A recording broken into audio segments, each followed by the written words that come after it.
Very good morning, dear students. Welcome to your learning classes of accountancy. Today is your lecture number 61st turn, and in this lecture, I am going to complete some more adjustments of chapter 22, that is financial statement with adjustment, and two numericals also I am covering in this lecture. See, first adjustment, that is depreciation. Depreciation is the loss or fall in the value of fixed assets due to their constant use and expiry of time. Depreciation जो है loss in the value of fixed assets है due to constant use और expiry of time. Treatment क्या होता है depreciation का आपका? Depreciation on the one hand will be shown on the debit side of profit and loss account. It is a loss or expense, and on the other hand will be deducted from the value of the concerned asset on the asset side of the balance sheet. Depreciation को आप जो है balance profit and loss account के loss है ये, इसलिए debit side में show करते हैं, और उसके बाद उसको बैलेंस शीट में जो है on the other hand it is deducted from the particular asset on the asset side of the balance sheet, और एंट्री हो जाती है इसकी depreciation account debit to fix assets account और टू मशीनरी अकाउंट और टू फर्नीचर अकाउंट, या depreciation account debit to fix assets account. Now number 5 is accrued income और income receivable और अर्नड इनकम. इसको हम अर्न इनकम भी कहते हैं.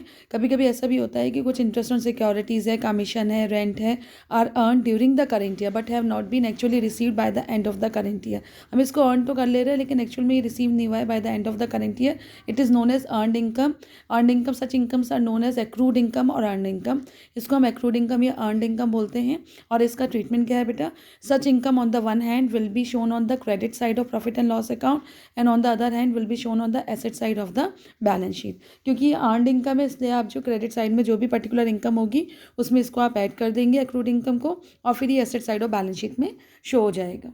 Then entry is accrued income account debit to income received account. Then interest on capital. In order to ascertain the true efficiency of the business, interest at a normal rate is charged on the capital invested by the proprietor in the business. Interest on capital normal rate से charge होता है on the capital which is invested by the proprietor of the business. Interest on capital का जो treatment होता है, interest on capital is an expense for the business and hence it is shown on the debit side of profit and loss account. At the same time it is a gain to the proprietor and hence is added to his capital. Interest on capital क्या expense है business के लिए, इसलिए ये debit side of profit and loss account आता है, और वहीं जो है proprietor की income है इसलिए ये capital में add हो जाता है. Entry is interest on capital account debit to capital account. Now next is interest on drawing. Occasionally the proprietor draws cash or goods from for his personal use. From such withdrawals are termed as drawing, and it should also charge interest on the drawing on such amount. देखो interest on drawing क्या होता है, कभी कभी हम proprietor withdraw कर लेता है from the business for his personal use, तो उस पर जो भी इंटरेस्ट चार्ज होता है that is called interest on drawing. और interest on drawing is a gain to the business and hence it is shown on the credit side of profit and loss account. At the same time it is an expense from the proprietor view and hence will be deducted from the capital on the liability side of the balance sheet. Entry is drawing account debit to interest on drawing account. Now next is interest on loan. Loan appears on the credit side of trial balance. It means that the amount has been borrowed from some person or from bank etc. Loan is the liability of the firm and the interest on such loan will be expense. Loan क्या होता है? जब हम borrow करते हैं from outside sources money to raise funds, तो उसको that is called loan. Loan पे जो इंटरेस्ट चार्ज होता है that is the liability of the firm, और ये एक एक्सपेंस है इसलिए प्रॉफिट एंड लॉस अकाउंट में शो हो जाता है. Loan on the debit side of trial it will mean that the amount has been lent from outsiders, it will B asset. लेकिन अगर लोन को हम debit side of trial balance show करते हैं तो हमारी एसेट होती है, वो लोन हम फर्म ने लिया नहीं है बल्कि फर्म ने दिया है आउटसाइडर को. तो interest on such loan will be income, और इंटरेस्ट ऑन सच लोन वो आपका कहाँ शो होता है? On the credit side of trial balance on profit and loss account. Now next is treatment. Assuming that loan appear on the credit side of trial balance, interest on loan on it will be an expense and hence will be recorded on the debit side of the profit and loss account. Outstanding amount अगर कोई loan की होती है तो वो आपके particular loan amount में add हो जाती है in the balance sheet. Entry is interest on loan account debit to outstanding interest account. Bad debts.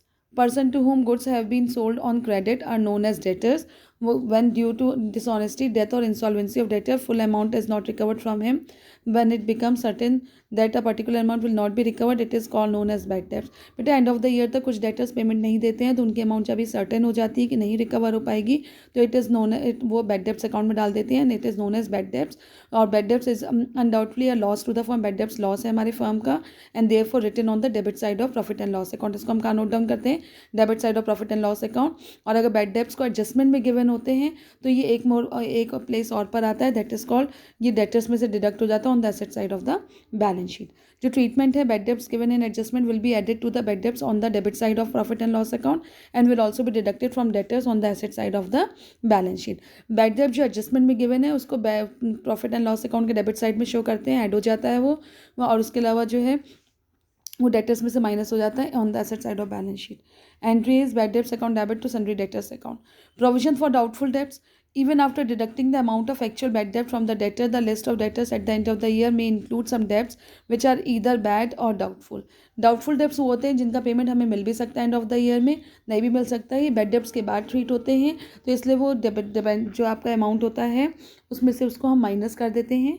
तो और उसके सबसे पहले क्या होता है, bad debts would be known only in the next year, और ये हमें नेक्स्ट ईयर पता चलता है कि provision for doubtful debt bad डेब्ट है या नहीं है. When the amount is release from debtor, a provision is created to cover any possible loss on account of bad debts. लो प्रोविजन हम इसलिए क्रिएट करते हैं ताकि जो भी हमारे पॉसिबल एक्सपेक्टेड लॉसेज हम उसको कवर कर सकें फ्रॉम बैड डेब्ट. Such a provision is created at a fix percentage on debtors, और ये प्रोविजन जो है डेटर्स पे फिक्स परसेंटेज पे क्रिएट होता है, and it is known as provision for bad and doubtful डेब्ट. Treatment. The amount of provision for doubtful debts on the one hand is shown on the debit side of profit and loss account, on the other hand it is deducted from sundry debtors on the asset side of the balance sheet. जो आपका provision for doubtful debts होता है उसको भी हम जो है sundry debtors में से माइनस करते हैं on asset side of balance sheet, लेकिन सन्ड्री डेटर्स से सबसे पहले बैड डेब्ट्स माइनस होते हैं, फिर जो अमाउंट रिलीज होती है उस अमाउंट पे प्रोविजन क्रिएट होता है एट द रेट, जो भी रेट गिवन होगा, और फिर वो उसमें से माइनस हो जाते हैं. Entries profit and loss account debit to provision for bad and doubtful debts account. ठीक है. नाउ सी बेटा question number 3. On March 31st, 2017, the following trial balance was extracted from the books of Mohan: capital, drawing, debtors and creditors, bank loan, interest on loan, cash, provision for bad debts. देखो ये आपका provision for bad debts आपका ये credit side में given है, तो ये old provision है, इसका मतलब है अमाउंट रिकवर हो गई. जो भी न्यू प्रोविजन या न्यू बैड डेब्ट्स क्रिएट होंगे उसमें से ये 700 रुपीज़ अमाउंट माइनस हो जाएगी. Stock 1/4/2016, it is opening stock. Motor vehicle 10,000, bank 3,500, land and building 12,000, bad debts 500, purchase and sale 66,000, 1,10,000. Return दे रखा है, purchase return and sales return, carriage outward, carriage inward, salaries, rent and insurance, advertising, discount, general expenses, bills receivable and bills payable and rent received, ये दे रखा है बेटा आपका. सी इसके अलावा आपको जो है एडिशनल पॉइंट्स दे रखे हैं इसमें. Prepare trading and profit and loss account for the year ended on 31st March 2017 and balance sheet as at the date. Private purchases amounted to ₹4,000 have been debited to purchase account. ये private purchase आपका जो है drawing है, तो ये debit हो गया profit and loss account से, तो परचेज में से माइनस होगा और कैपिटल में से भी अमाउंट माइनस होगी. Depreciate land and building 2.5% and motor vehicle 20%. Salary outstanding 200, prepaid insurance 200, outstanding salary में प्लस हो जाएगी, और आपको जो है liability side of balance sheet show होगी. प्रीपेड इंश्योरेंस में से माइनस होगा in profit and loss account, और it will be shown on the asset side of the balance sheet.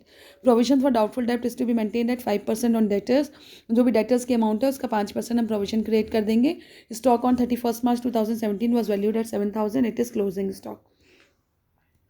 सीधा सोल्यूशन बेटा.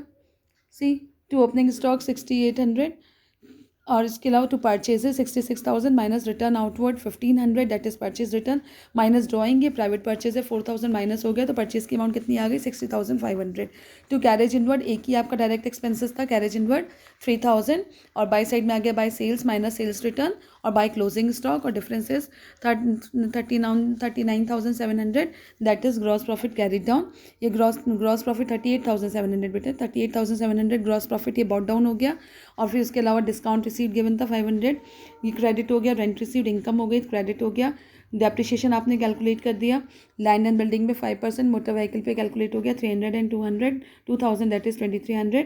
To salary 3,000 plus outstanding given था 200 plus हो गया, दैट इज 9,000 है salary, outstanding salary 200, that is 9,200. To rent and insurance 3,000, इसमें से prepaid insurance 200 minus हो गया, that is 2,800. To old bad debts 500 था. न्यू प्रोविजन 1,000 का क्रिएट हो गया, और ओल्ड प्रोविजन गिवन था आपको 700, वो माइनस हो गया. न्यू प्रोविजन ये डेटर्स पे क्रिएट हुआ है, डेटर्स की अमाउंट का ये 5% है. To interest on bank loan that is 300. To carriage outward and direct expenses 2,500. To advertisement 3,500. To general expenses 3,400. और आपने टोटल करा, बाई साइड के टोटल में से टू साइड का टोटल माइनस हुआ, तो नेट प्रॉफिट कैरी डाउन आ गया 14,700. इसको हम बैलेंस शीट में ले जाएंगे।